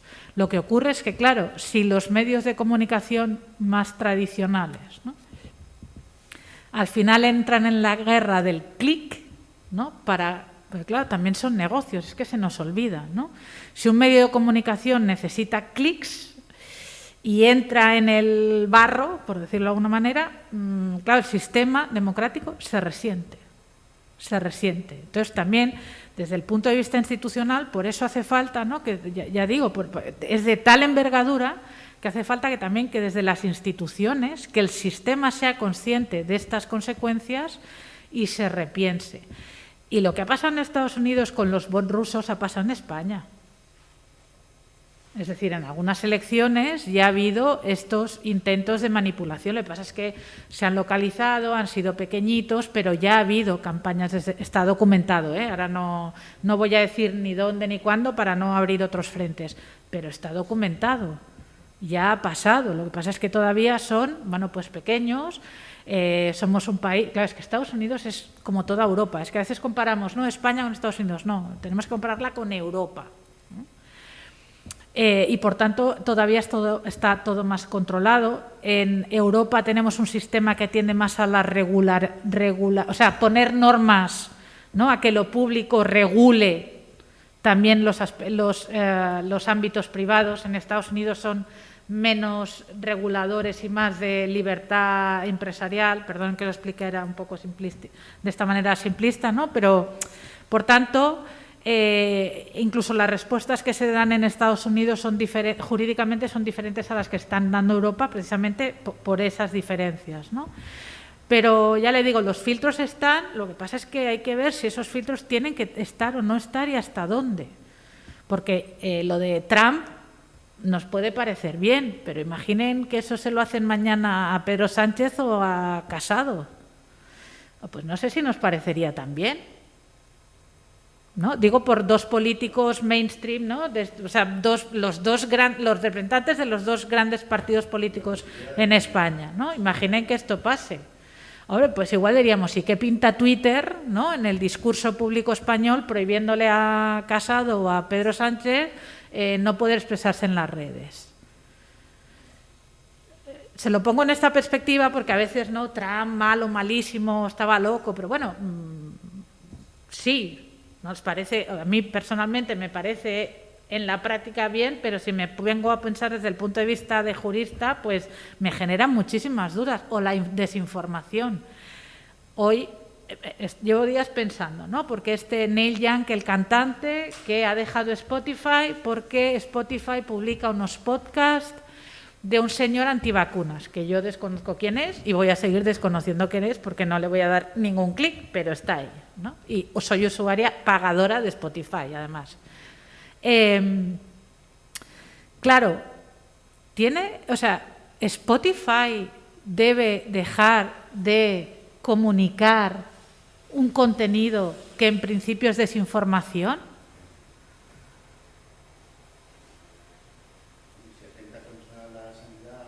Pero atenta, ¿qué quiere decir atentar contra la sanidad?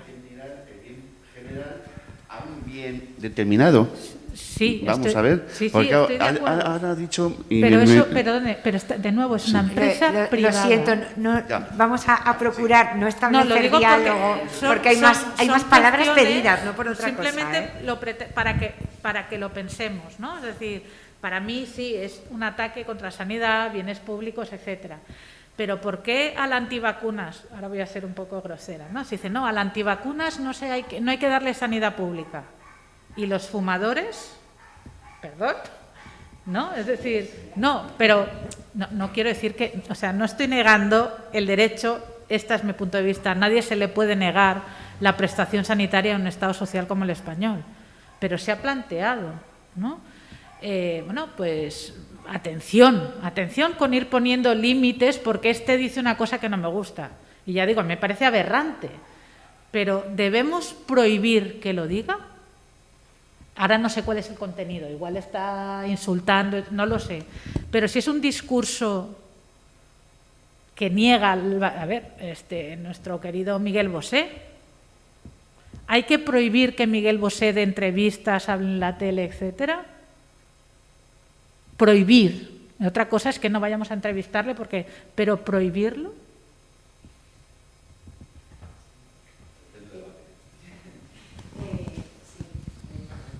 Sí, yo quería comentar un par de cosas. Una es que el mundo digital tiene muchísimas ventajas, pero también riesgos, como se ha dicho. Yo asistí yo creo que fue un par de años, a la conferencia que dio un representante del Centro Criptológico Nacional, que era militar, y nos dijo una cosa que nos dejó un poco tiesos, ¿no? Pero parece que puede ser así, que la próxima guerra sea una guerra digital, es decir, que el control de un país podría producirse sin balas, sino a través del control de sus sistemas, ¿no? o de limitar o de boicotear sus sistemas, y bueno, pues es un tema para pensar, ¿no? El tema digital, evidentemente, nos da muchísimas ventajas a todos. Hay una cosa que los que tenemos algunos años recordamos, que se decía entonces mucho, que era la ventanilla única. Eso ya no lo decimos, porque la ventanilla única la tenemos en el salón de casa o en el despacho y podemos utilizarla a la hora que queramos, ¿no? Eso es así, yo recuerdo que eso se decía, ¿no? La ventanilla única de la Administración. Ya no hablamos de eso, porque ya la hemos alcanzado, ¿no? Pero eso tiene desventajas y quiero centrarme en una cuestión que es el tema de los algoritmos. El tema de los algoritmos es fundamental, yo creo que hay que utilizarlos, porque, bueno, un algoritmo hay veces es una cosa muy simple, decir, bueno, pues eso de las becas, bueno, pues sí, tienes unos puntos que se dan en función de renta, etcétera, etcétera, y una serie de cuestiones. Si la información se tiene, eso lo puede proporcionar una máquina. Es decir, no hace falta que lo haga nadie y las personas pueden dedicarse a cuestiones más cualificadas. Pero eso tiene riesgos también, ¿no? Tiene el riesgo del sesgo y tiene otro tipo de cosas, ¿no? Pero bueno, supongamos que se hace bien, pero eso necesita varias cuestiones. La primera es la transparencia en el algoritmo. Es imprescindible que el algoritmo se publique, que sea accesible para que se sepa bajo qué base se está tomando una decisión. En segundo lugar, las instituciones de control debemos auditar esos algoritmos. Es decir, habría que hacer un esfuerzo porque no solamente sea transparente, sino que se auditen, porque al final las decisiones las va a tomar la máquina. Y en último término, y sobre todo en los recursos, que exista la presencia humana, fundamental. ¿Por qué? Porque algunos de esos datos pueden estar mal introducidos y entonces, si al final lo hace la máquina, eso no se va a resolver. Yo he conocido un caso concreto de una persona, estoy hablando del Ministerio de Hacienda, que a mí cuando me lo enseñé digo, bueno, esto te lo van a resolver. Pues no se lo resolvieron. Le llegaron a embargar las cuentas y el error estaba en que no se había metido un dato. Entonces, cualquier persona que hubiera cogido el expediente con los recursos que haya presentado y le hubiera dedicado 5 minutos, no habría llegado a donde había llegado. Al final consiguió que alguien se lo leyera, pero bueno, fue un calvario, ¿no? Y eso yo creo que es fundamental. Entonces, creo que hay que regular eso bien. Transparencia, auditoría de esos algoritmos y en algún momento tiene que haber presencia humana. Presencia humana. Sí, totalmente de acuerdo. Además, son los grandes principios, ¿no?, que están regulando, que están intentando incorporarse en las normativas relativas al algoritmo. Es decir, la transparencia del algoritmo. Lo que pasa es que aquí hay un problema añadido y es que ¿cuál es el algoritmo? Es decir, ¿qué nivel de... A ver, si me sé explicar. A mí me pone el algoritmo delante y me quedo igual. Entonces, ese algoritmo tiene que ser convertido en algo que ya no digo la ciudadanía, sino expertos, expertas en la materia, Hacienda, hacer puentes, me da igual, sepan interpretar. Porque, claro, si yo ahora estoy en un órgano jurisdiccional, no judicial, jurisdiccional, y me ponen el algoritmo, que no se utilizan, que nadie ahora, pero imagínense, ¿no?, pues que las admisiones las hicieron algoritmo y me presentan el algoritmo, yo me quedo exactamente igual o más frustrada todavía, porque claro. Entonces, tenemos que encontrar el mecanismo también de que esa transparencia no solo sea para unos cuantos, ¿no?, o confiar en que esos cuantos serán los que auditen, los que verifiquen, auditen que ese algoritmo no contiene sesgos, no es discriminatorio, puede tener en cuenta variables, ¿no? Pero claro, todos esos mecanismos se tienen que construir, existen ya evidentemente, pero tenemos que estandarizarlos en el sentido no que sean todos iguales, sino que sean realmente mecanismos de control reconocidos desde las instituciones públicas. Que no sean dos ingenieros, no, esto no, sino que hayan instituciones de auditoría, ¿no?, usted lo ha dicho, del algoritmo. y que eso luego rinda cuentas, que es una cosa que llevamos muy mal en España, ¿no? La evaluación de la política, del algoritmo, lo que sea, es decir, se pone en marcha una política pública, ¿no? Que puede ser a través de un algoritmo, porque claro, puede ser, ¿no? La distribución de tal, eso se puede hacer a través de un algoritmo, y después no evaluamos el impacto, ¿no? Pues esa evaluación la tendrán que hacer no solo expertos, ingenieros, etcétera, sino también expertos en políticas públicas, que no tienen por qué saber cómo funciona la formulita, ¿no? De hecho, entre los administrativistas, los juristas que se dedican al derecho administrativo, algunos ya están intentando, para poder controlar, ¿no? Juridificar el control de este tipo de algoritmos, considerar que son un reglamento, ¿no? Y que al menos en el ámbito público, el hecho de que sea un reglamento quiere decir que para hacerlo, tiene que pasar por unas fases de audiencia, donde vayan determinados sectores a las audiencias públicas, vamos, ¿no? Que los participantes de aquel sector pues puedan decir lo que consideren oportuno respecto de aquella política, en este caso de ese algoritmo, que luego se controle política públicamente, pero también sea tutelable a través del control judicial, ¿no?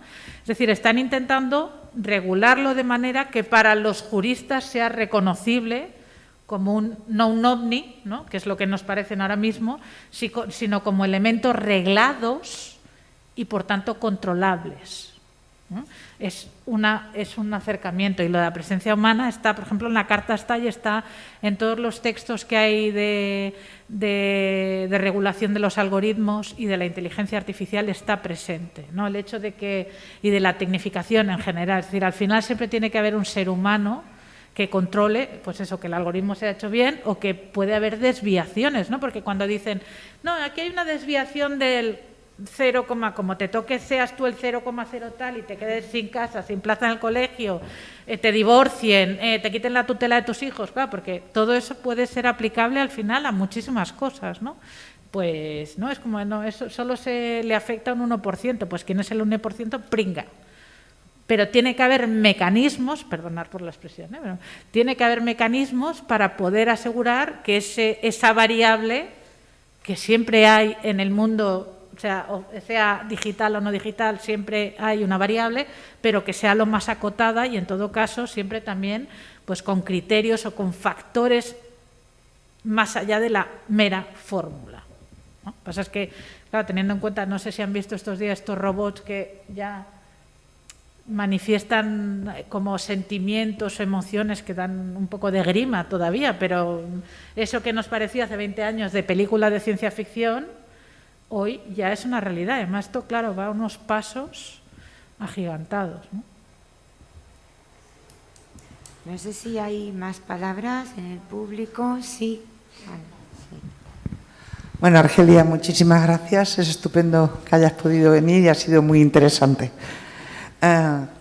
El otro día, el primer día del ciclo, decía Daniel Innerarity que vamos camino, tú también lo has comentado, de un cambio de paradigma. No cabe duda.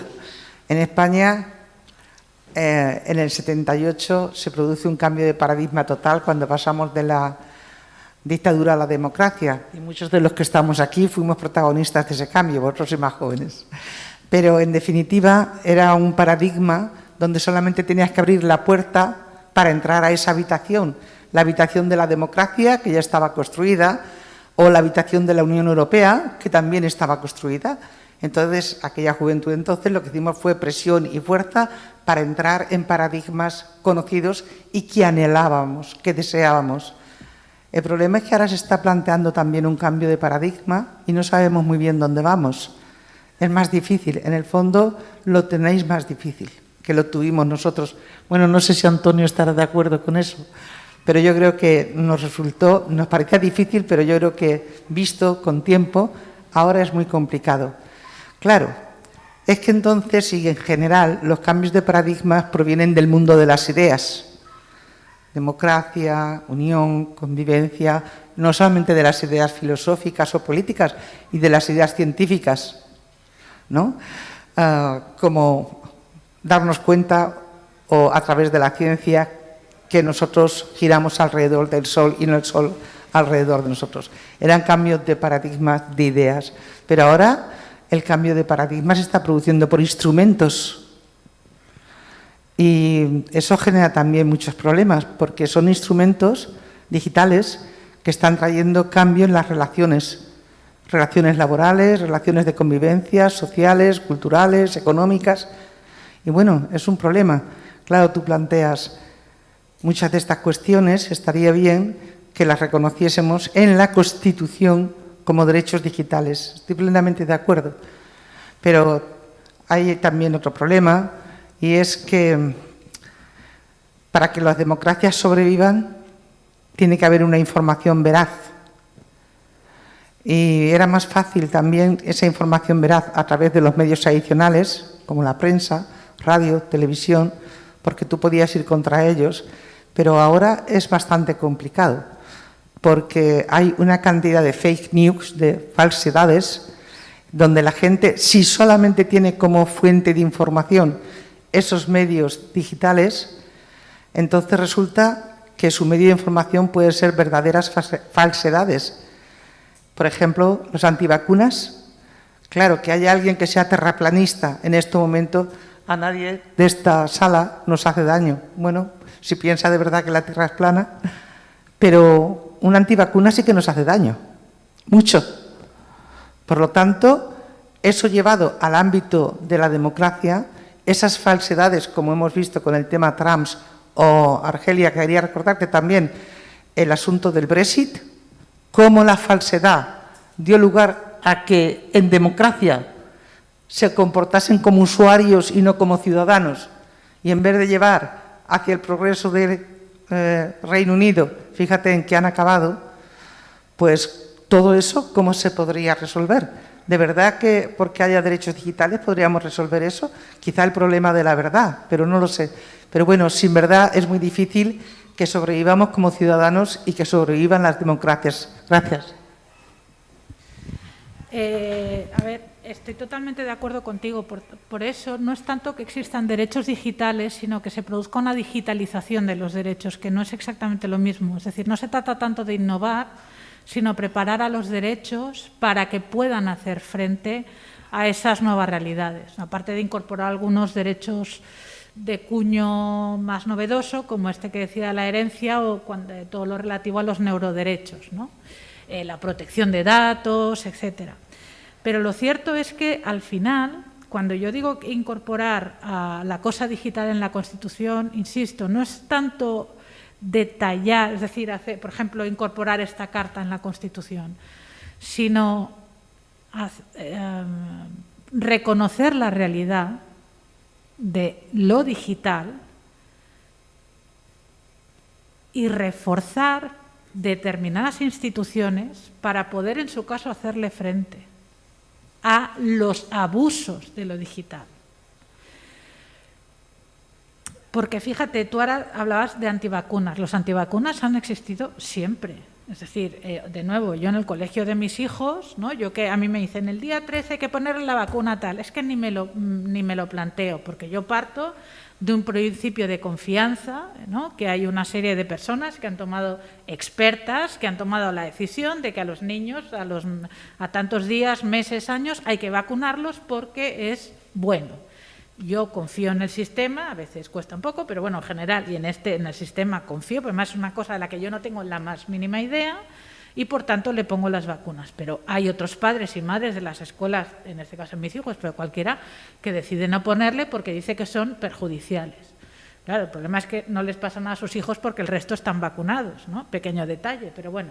Pero ya ha habido enfermedades que han vuelto a España, que habían sido erradicadas porque el nivel de vacunación frente a determinadas enfermedades que han vuelto a entrar, porque, y con esto no estoy criminalizando a nadie, ¿no? Pero personas que han venido de países donde sí estaban esas enfermedades, se han incorporado y como la barrera de la vacunación no es suficientemente amplia, pues vuelve a entrar. Por tanto, los antivacunas ya estaban entre nosotros. Lo que pasa es que ahora tienen la capacidad de... También la pandemia, claro, como la vacuna se ha convertido en la solución, pues los antivacunas ahora tienen un protagonismo que no han tenido o no tanto como han tenido durante muchos años.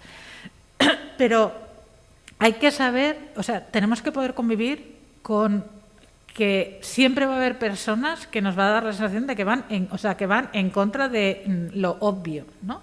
O la Tierra es plana. ¿Cómo? ¿No? Pues con ese grupo que al final numéricamente son pocos, ¿no? Habrá que convivir con o sin redes, ¿no? Y tienen derecho a estar y a expresarse, y si convencen a otros, pues mala suerte. Pero ¿dónde voy? Lo que explicaba antes, ¿no? Con los dirigentes autoritarios que ganan en democracias. Tenemos que fortalecer el sistema democrático y convencer a esas personas, ahora con las vacunas, mañana con lo que sea, que el mejor de los sistemas es el democrático y no otro. Y cuando digo el sistema democrático me refiero pues, a través del ejercicio de ciudadanía responsable, ¿no?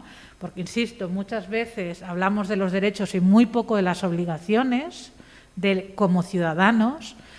Yo creo que es de vital importancia la educación. Insisto, no para que vote más la gente, porque hay estudios que dicen que no necesariamente va a votar más gente, pero que sí que la gente actúe, ¿no? O cuando vaya a ver las noticias en Instagram, que Instagram se ha convertido en uno de los grandes instrumentos de comunicación. O sea, en Latinoamérica creo que ahora está por delante de cualquier red social. La gente se informa a través de Instagram. O sea, una imagen y 3 líneas, ¿no? Por tanto, este es el mundo en el que una gran parte de la ciudadanía está, pero esto hay que tenerlo en cuenta, ¿no? Entonces, lo que como democracia las instituciones deberán de, como mínimo, dotar de los instrumentos necesarios para que podamos ser críticos. Insisto, que habrá gentes que le habremos explicado todas las leyes, le habrán explicado el sistema solar, etcétera, y que continuará siendo terraplanista, sin duda. Pero si logramos, ¿no?, que en este caso la información básica, tampoco sin adoctrinar, que ya sabemos que este es otro tema, ¿no?, pero que las bases de lo que es la convivencia democrática lleguen a todo el mundo, luego será más difícil. Y las instituciones y los representantes públicos se comportan de manera más o menos adecuada, ¿no?, pues en principio el sistema debería poder frenar esos embates que están viniendo, porque a veces es que no son las redes, son empresas, son grupos de personas detrás, que ese es el otro problema, ¿eh? O sea, es el otro problema, que a veces hablamos de las redes, no son necesariamente las redes. O sea, la red puede incorporar al algoritmo, pero quien ha pagado millones porque una determinada noticia circule en Twitter o en Facebook sobre todo en este caso, son empresas, grupos de interés con una finalidad muy determinada. Y estas personas ya existían antes. Y estos grupos ya existían antes. El problema es que hasta qué punto se les puede frenar o no, porque claro, insisto, la desinformación es libertad de expresión. No, claro, es que la palabra desinformación a nosotros nos chirría porque la información en derecho, o sea, en España tiene que ser veraz. Pero el hecho de difundir ideas o hechos falsos forma parte de esas libertades o no. ¿Dónde está el límite? ¿No? Ese límite lo tiene que poner, o sea, ese límite lo tiene que ejercer un poder público o lo puede ejercer un poder privado. Por tanto, ya digo que la Constitución tiene que reconocer la cuestión digital, pero reforzar. Es que, en definitiva, yo creo que lo que se trata es reforzar institucionalmente y cívicamente el sistema democrático, fortalecerlo. Y claro, determinadas derivas políticas y actuaciones, etcétera, no lo favorecen en absoluto. Y no tiene fácil solución, porque la polarización es enorme. Antes, ¿no?, se hablaba de los ciberataques, que es la nueva forma de terrorismo, ¿no? Pero es que, claro, el ciberataque puede ser dejarnos sin luz, pero puede ser eso, condicionar unas elecciones. Ya digo, la OTAN, o sea, ahora están con el ciber. Bueno, claro, ahora Ucrania y Rusia están, pero, por ejemplo, Rusia tiene una maquinaria de ciberviolencia, terrorismo, ataques brutal, y allí tienen a cientos de personas trabajando en la cosa tecnológica, precisamente porque... ¿Cómo? Claro. O sea que... No, por eso, o sea que es desde la prestación de servicios a la conformación de la voluntad popular, ¿no? Entonces yo creo que ahí va a sonar un poco así, pero más democracia. No sé si lo ha dicho algún partido político, pero no me estoy refiriendo a ningún partido político, pero creo en serio que de esto salimos con más democracia, pero con nuevos instrumentos democráticos. Yo, perdonadme, no me resisto, es un minuto nada más, un minuto y nos vamos ya. Pero quizá también aquí estamos con un problema viejo. Me ha suscitado, claro, muchísimas reflexiones tu intervención, pero creo que un problema viejo que se repite y en el que la obviedad es tan obvio que se nos oculta. A veces pasa eso, ¿no? Que las cosas son tan obvias que nos pasan desapercibidas. Y es ¿por qué estas personas jurídicas, estas personas, empresas, que no tienen dignidad humana, que no son personas, ¿por qué tienen la titularidad de los derechos fundamentales? Quiero decir, quizá deberíamos estar planteándonos precisamente que esas relaciones horizontales entre particulares son una falacia. No son realmente relaciones entre particulares porque no se dan las condiciones mínimas de igualdad necesarias para que la libertad pueda fructificar. En fin, esto es algo muy antiguo, es el debate, ¿no?, sobre la libertad, la igualdad y, en definitiva, los sujetos, ¿no?, y los sujetos de los derechos, que es algo que creo que hemos abandonado un poco, sobre todo en el ámbito, ¿no?, constitucional.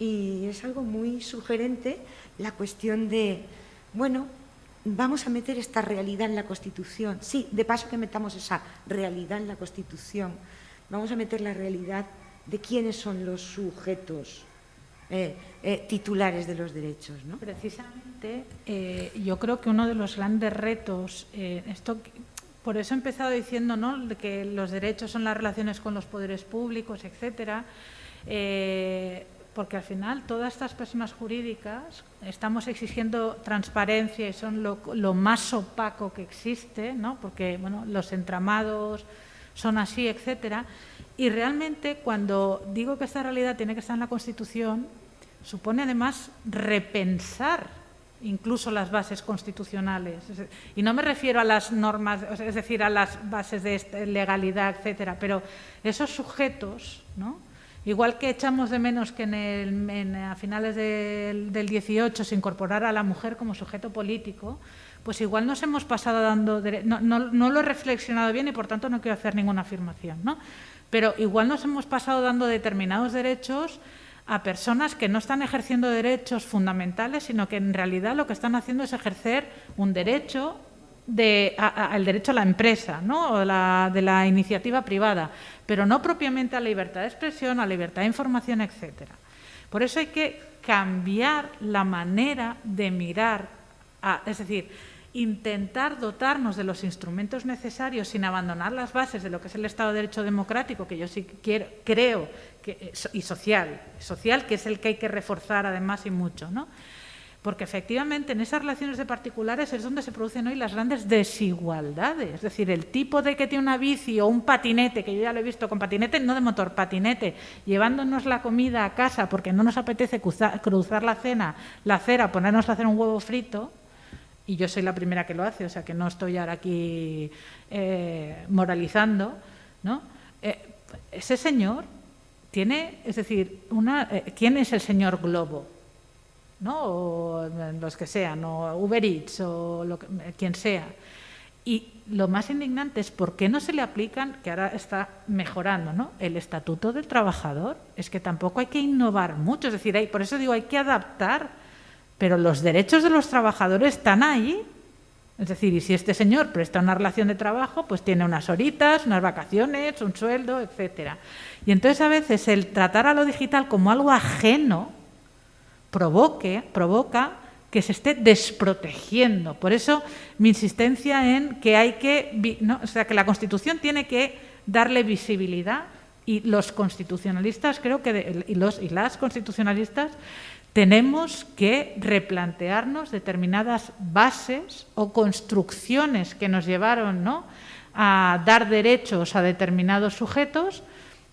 No digo negarlo, pero sí replantearlos, igual recolocarlos en su verdadera esfera, ¿no?, que es la económica.